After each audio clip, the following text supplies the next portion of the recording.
Hey everybody, welcome to my channel. In my last video, I talked about how accessible Disneyland Park was. Well, in this episode, I'm going to tell you how accessible California Adventure Park is. It's just as accessible, just as easy. The first thing I forgot to mention in my last video was how accessible, when you get to the park and you have to ride a tram or a bus to the actual park. They are so accessible. You can get on the tram. I was not expecting my son to be able to get on the tram because you see them at Disney World and they don't, they have you park up close enough so that you can just walk into the park so you don't have to ride the trams. But at Disneyland, you have to ride a tram or a bus, unless you park on the other side where you can just walk in.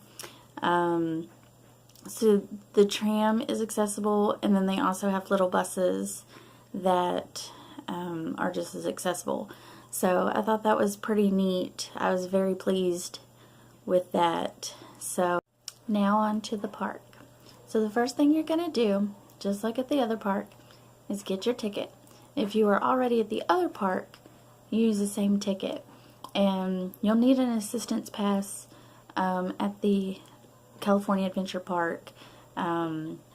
It's different at both parks, but it still goes on the same ticket, but you have to switch it over every time you change park. So once you get into the park, then you'll go, of course, again to the guest services, and I'll show you on the map guest services, and I'll explain how to go from there.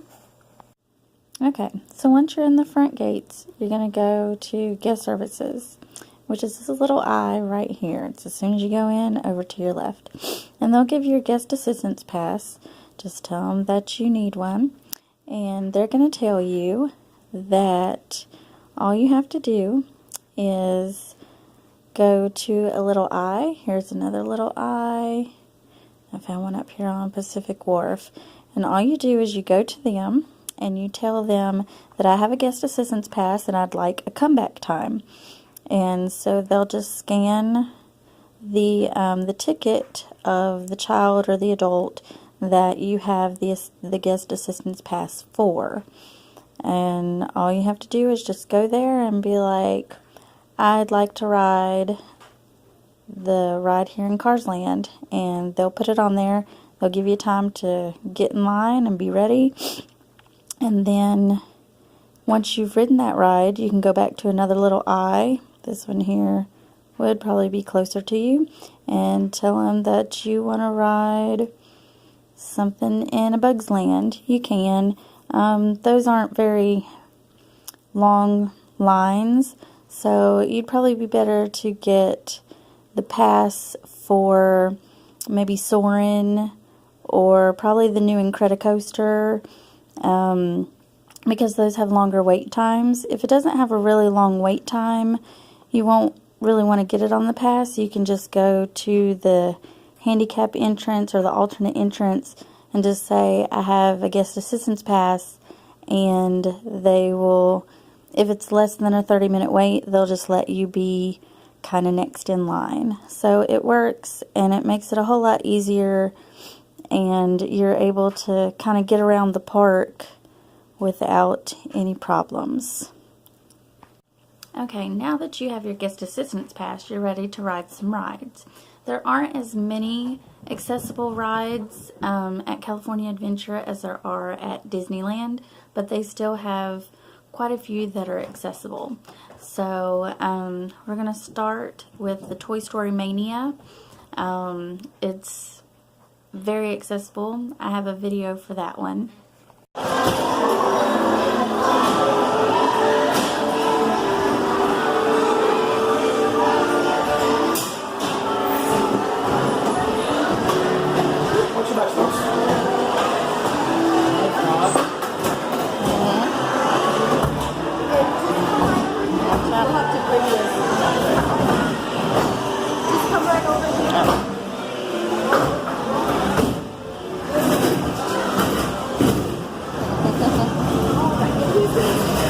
I'll sit with Okay, go ahead and grab his seat.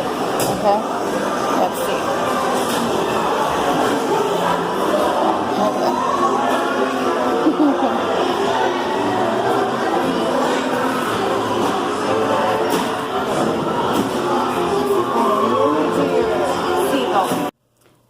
They also have the Monsters Inc. ride and the Little Mermaid ride, and those you can stay in your wheelchair. And also I just found out that the Mickey's Fun Wheel, it used to be called Mickey's Fun Wheel, now it's called the Pixar Pal Around. It's the big like Ferris wheel, and they have an accessible cart on that one also, and you can stay stationary, or one of them that swings, so you can ride it in your wheelchair. I wouldn't do that, but some of y'all might like a little more thrill, so it's a good option. Those are the only ones at California Adventure that you can stay in the wheelchair. They also have quite a few, you know, where the sides come down, or it opens up a little bit more so that you can transfer a little easier for people who can transfer. But it's so much accessibility, and Disney really makes it happen, and the staff is so nice, and they make sure that everything is accommodating. They make sure that everything's locked in right, and they make sure that, you know, you're having a good time, and that's the best thing, especially if you have a kid or an adult who just can't get out of their chair for anything. So it makes them feel like they can just do normal things, because no other park does that, and I give thumbs up to Disney for that. Alright, well, thanks for watching my video. I hope you subscribe to my channel, and I'll be doing other videos, so check back.